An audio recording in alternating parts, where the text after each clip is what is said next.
السلام عليكم ورحمة الله تعالى وبركاته متتبعي مطبخ نبأ. كنتمنى من الله هذا الفيديو يلقاكم في صحة جيدة وانتم كتشاهدوه ان شاء الله.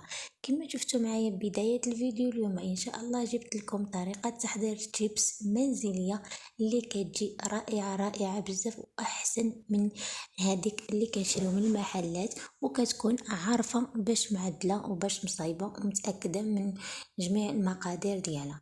غادي نبداو على بركات الله بالصلاة على سيدنا محمد عليه افضل الصلاة والسلام.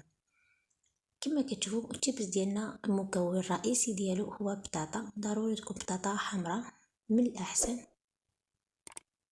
غادي تقشروها طريقة عادية، ضروري يكون واحد الموس اللي هو يكون حاد مزيان، وغادي تحاولوا تقطعوها شرائح رقيقة كما كتشوفوا تكون شفافة. اللي كتكونوا كتقطعوا الموس كيبان معاكم. وواحد المكون اللي غيكون سحري بالنسبه لهاد الشيبس ديالنا اللي غيخليها لنا مقرمشه لمده طويله. كما شفتوا معايا خصها ضروري تكون بهذا الحجم هذا رقيقه باش كتعطينا هذيك القرمشه. ضروري تكون بحال هذا الشكل هذا مقطع. غادي نستمر حتى كنكمل البطاطا ديالي كامله بهذا الشكل هذا، ومن بعد كنكب عليها حتى كنغطيها بالماء غليان وكنضيف فيه جوج معالق ديال الخل. انا عندي هنايا 500 غرام ديال البطاطا، وانتم يمكن لكم تستعملوا الكميه اللي بغيتو. تقطعوها بهذا الشكل هذا وكتخليوها داك الماء حتى كيبرد عليها، وكتشبروها كتقطروها مزيان، كتعدلوها على شي منديلات وكتنشفوها. كتسرحوها بهذه الطريقه هذه كما كتشوفوا معايا وحده بوحده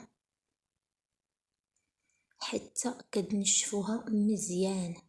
وبالنسبه للناس الا كان عندكم الفران شاعل من قبل، يمكن لكم ملي تطفيو الفران ديالكم تطفوها على فويطه وتعدلوها في صينيه وتدخلوها عندك الفران اللي كيكون سخون من قبل، غير سخون ما يكونش شاعل.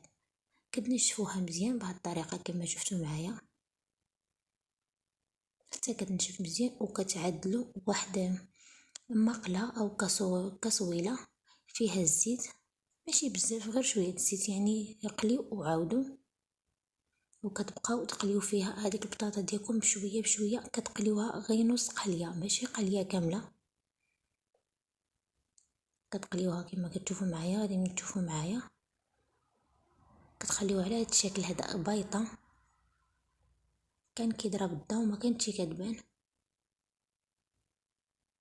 بايطه. كتخليوها حتى كنعاودوا نقليوها القليه الثانيه.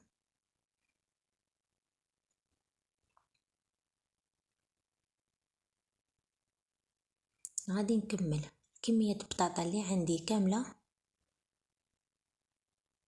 هاتو كما كتشوفوا معايا كيما فحال هذا اللون هذا خصكم تخليوها، وكنعاودوا نقليوها القليه الثانيه من بعد ما كتبرد باش كتحمرنا وكتاخذ لنا اللون الحميمر فحال هيدا. انا ما بغيتش نطول الفيديو، عاود نوريكم القليه الثانيه. كتقليوها القليه الثانيه حتى كتحصلوا على هذا اللون هذا. وعندي هنايا شويه فلفل احمر وشويه الحار بالنسبه للناس اللي بغاو يستعملوه، وشويه الملح، ما تعدلوش الحار بزاف. السودانيه مطحونه او كتشريوها مطحونه، وكنبقاو نخلطوها كما كتجبدوها وكتقليوها. وهذا هو الشكل النهائي ديالها. كتجي على هذا الشكل هذا، كتجي رائعه، تكوني احسن من هذيك ديال المحلات. كتعدلوها لوليداتكم من احسن من هذيك اللي كنشريو من الزنقه. ما كتعرفوش المواد اللي كيكونوا مقليين فيها وبزاف د الحاجات. كتجي شهيه وتقرميشه اللي فيها. سمعوا